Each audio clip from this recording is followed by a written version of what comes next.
ভাবলাম একটু ডিম নিব। নেহা নাস্তা খাবে তো ওর জন্য একটু ডিম নিতে হবে। দুপুর টাইম তো দোকান বন্ধ, দেখি ডিম পাই কিনা।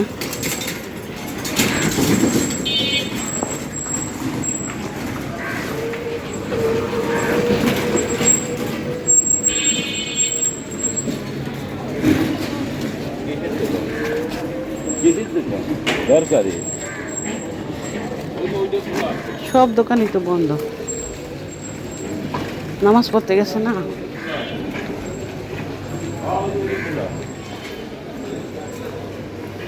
সামনে যাই, যাই দেখি দোকান খোলা নাকি।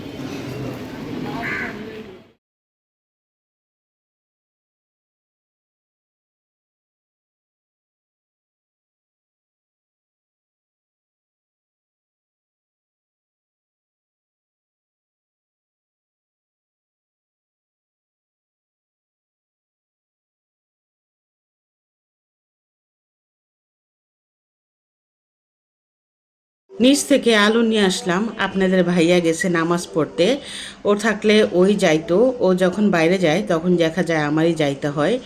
তো বাসায় এসে আবার সংসারের কাজে লেগে পড়লাম। এখানে বিছনাটা ঝেড়ে ফেলতেছি। এই রুমে মাঝে মধ্যে এসে বাচ্চারা পড়াশোনা করে, বেশিরভাগ ওই রুমেই পড়ে, কিন্তু আবার এই রুমে পড়ে। আমি যদি বকা টকা দেই যে টিভি দেখতে পারি না, তোমরা ওই রুমে যাও, তখন এই রুমে আইসা একটু পড়ে। তো যাই হোক, আসলে কাজ করতেছিলাম আর মনে মনে অনেক রকম চিন্তা করতেছিলাম। কাছের মানুষগুলা এক এক করে হারায় যেতেছে জীবন থেকে। আসলে খুবই কষ্টকর দিনগুলা আমাদের আজ কয়েকদিন ধরে যাচ্ছে। তো মনটা অনেক খারাপ ছিল। তো মন খারাপ থাকুক আর যাই থাকুক, জীবনের তাগিদে কিন্তু জীবন চালাই যাইতে হয়। এখানে আবার ভাত রান্না করতেছিলাম, আর আজকে ভাবলাম যে লটপটি রান্না করি, মানে মুরগির যে হাড্ডি মুরগি চামড়া টামড়া সেগুলা দিয়ে রান্না করব, কিন্তু বাচ্চারা কিন্তু কেউ খাবে না। তো ওদের জন্য ভাবছি যে ডিম ভেজে দিব। আর এই যে দেখেন আকাশের অবস্থা একদম মেঘলা হয়ে আছে, ধুম ধরে আছে, কিন্তু গরম অনেক, অনেক গরম পড়ছে। তো এরই মধ্যে যখন এই খবরটা, খারাপ খবরটা শুনলাম, তখন মনটা ভীষণ খারাপ হয়ে গেছিলো। তো এখানে আবার রান্না করার জন্য আসলাম, পেঁয়াজ কেটে নিছিলাম। এখানে দারচিনি এলাচি দিয়ে পেঁয়াজটা ব্রাউন কালার হয়ে গেলে হলুদ মরিচ জিরা আদা রসুন পেস্ট দিয়ে তারপরে মশলা কষাবো। তারপরে দিয়ে দিব সেই মুরগির ওই যে চামড়া, তারপরে গিলা, এগুলা দিব, এগুলাই রান্না করব ভাবতেছি। তো এগুলা না মাঝে মধ্যে ভালো লাগে খাইতে, কিন্তু এগুলা খাইতে কিন্তু অনেক কষ্ট, এগুলা বাঁচতে অনেকটা টাইম লাগে। তো এই জন্য না এগুলা আর খাওয়া হয় না। গতকালকে আবার একটু নিচে নামছিলাম, দেখলাম আমার বান্ধবীর মা। তো উনাকে আবার জিজ্ঞেস করলাম যে আমার বান্ধবীর কথা কেমন আছে। তো বলল যে ভালো আছে, সংসারের পুরা টেনশন ওর উপরে, অনেক কষ্ট করে। আসলে ওর তো বিয়ে হয় নাই, ও জীবনে ফ্যামিলিকে টানতে টানতে বিয়ে করে নাই। তো এখন দেখা যায় ওর পুরা দায়িত্ব সংসারের উপরে, কারণ ও যদি ইনকাম না করে তাহলে তো সংসারে মানে চলবে না। মনে করেন ঢাকা শহরে ঘর ভাড়া, খাওয়া খরচ, বৃদ্ধ একটা মা, নিজেকে মানে নিজের একটা আলাদা খরচ আছে, এগুলা চালাইতে হলে তো নিজেকে কিছু একটা করতে হবে, তাই না? তো সারা জীবনই চাকরি করছে আর এখনও করতেছে, এখনও দেখা যায় সংসারের জন্য অনেক কষ্ট করে। তো এটা শুনে আসলে খুবই খারাপ লাগলো। আসলে ও কিন্তু অনেক সুন্দর ছিল, কিন্তু বিয়ে করে নাই। সংসারের জন্য বললাম না যে ফ্যামিলিকে টানার জন্য, দেখা যায় ছোট বোন ছিল, ভাই ছিল, এদেরকে দেখতে দেখতে ও আর কি বিয়ে আর করলো না। তো ওর সাথে যখন দেখা হয় মাঝে মধ্যে আমি বলি যে তুই তো তোর জীবনটা পুরা নষ্ট করে দিলি। ও আর বললো এ থাক, এগুলো আর বইলা কোনো লাভ নেই, যা হওয়ার হয়ে গেছে, আর কি করবো রে বোন, আমার জন্য তোরা দোয়া করিস। যাই হোক, মানে জীবনটা না অনেক কষ্টের। আমি আমার মেয়েকে বলি, দেখো জীবনে চলার পথের চড়াই উতরাই, দুঃখ কষ্ট, এগুলো নিয়ে জীবন, একটুতে ভেঙে পড়লে হবে না। আমি আমার জীবনে কিন্তু অনেক কষ্ট করছি, এখনও করতেছি। তো আমার মনে হয় মরার আগ পর্যন্ত আমার এই যুদ্ধ করেই যাইতে হবে। তারপরও দিন শেষে আমার একটাই আল্লাহর কাছে শুকরিয়া আদায় করি যে আল্লাহ আমার 2 মেয়ে আমার স্বামী নিয়ে যেভাবেই আসি আল্লাহ আমাকে অনেক ভালো রাখছে। আল্লাহর কাছে সবসময় শুকরিয়া আদায় করি যে আল্লাহ তুমি যেভাবেই রাখছো আল্লাহ এইভাবেই আমাদের সবসময় ভালো রাখো। আর আমাদের থেকে অনেক খারাপ মানুষ আছে, নিচেও স্থানের মানুষ আছে, তাদের অনেক কষ্ট হয়। তো আল্লাহ তো আমাদের অনেক ওই অনুযায়ী অনেক ভালো রাখছে। তো এই যে দেখেন আপনাদের সাথে কথা বলতে বলতে কিন্তু আমার এই তরকারিটা কষানো হয়ে যাচ্ছে। তো এই তরকারিগুলো না আগে খেতে অনেক ভালো লাগতো, আসলে এখন আর তেমন ভালো লাগে না, দেখা যায় মাঝে মধ্যে রান্না করি। এই যে দেখেন আজকে কিন্তু কিছুই রান্না করব না, তো এইগুলাই রান্না করব আর বাচ্চাদের ডিম ভেজে দিব। আমার 2টা ফুপু আর আমার বাপ চাচারা 2 ভাই ছিল, তা আমার বাবা তো মারা গেছে। আর আমার ফুপুরা গ্রামেই থাকে। তো আমার বড় ফুপুর একটা ছেলে 3 মেয়ে, 3 মেয়েরাই মাশাল্লাহ ভালো জায়গায় বিয়ে হয়েছে গ্রামে। হাজব্যান্ডটা বিদেশ থাকে আর একটা ছেলে অনেক ছোট থাকতেই বিদেশ গেছে। আমার ফুপাও সারা জীবন অস্ট্রেলিয়া থাকছে, মনে করেন বৃদ্ধকালে রিটায়ার্ড হয়ে বাংলাদেশে আসছে। তো মারা গেছে এই যে কয়েকদিন আগে আপনাদের সাথে শেয়ার করলাম। তো ওনার ছেলেও আর কি সেখানে উনি নিয়ে গেছিল। তো ছেলেকে তো বিয়ে দিছিল গ্রামেই, ওইখানে যাদের সাথে বিয়ে হয়েছে আমার ফুপার বোনের মেয়ের সাথে বিয়ে হয়েছে, ছেলে হ্যাঁ মেয়ের সাথে বিয়ে হয়েছে। তো একটাই মেয়ে, ওনারও আবার 5 বোন 1 বোন, 5 ভাই, সরি 5 ভাই 1 বোন। তো এত আদরের বোন। এই কয়েকদিন আগে আমার ভাইটা অস্ট্রেলিয়া মারা গেছে, তো এটা শুনে এত খারাপ লাগছে।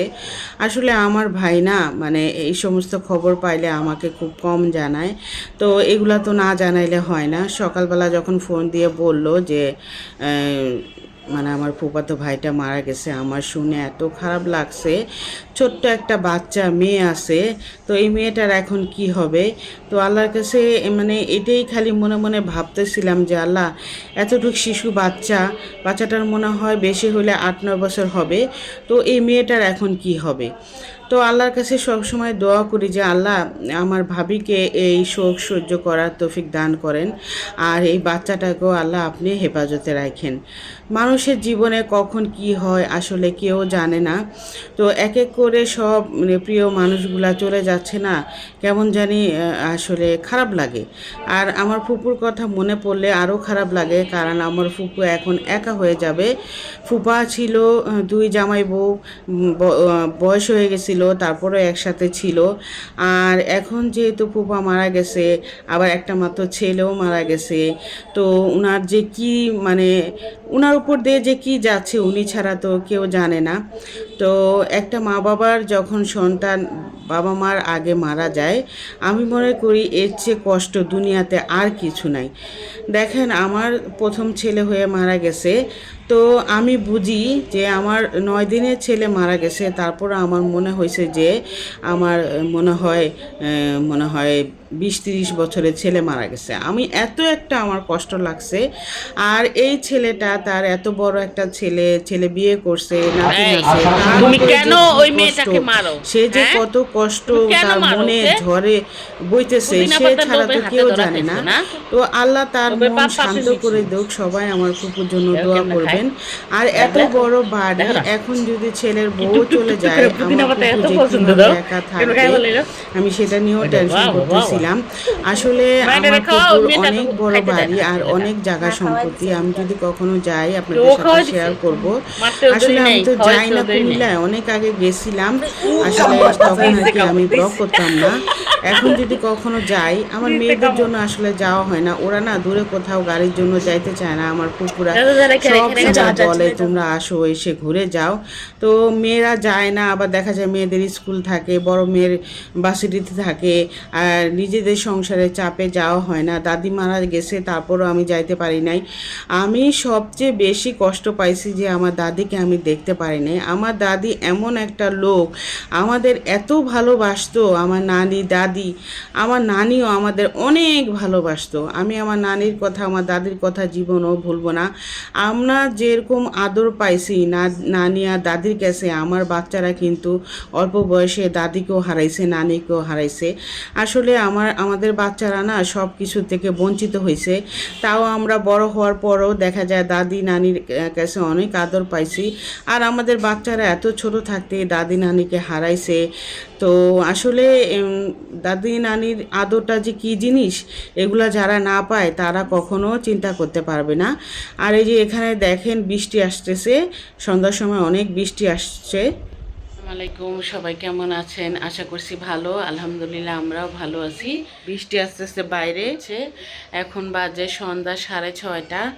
আমি তো ঘুমাইছিলাম, ঘুম থেকে উঠলাম। আর সকাল থেকে তেমন কোনো কাজ করি নাই, আসলে বেশি কিছু রান্না করি নাই।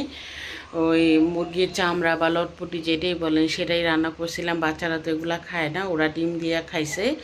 তো যাই হোক, মনটা ভীষণ খারাপ, কারণ একের পর একটা আর কি খারাপ খবর শুনতেছি।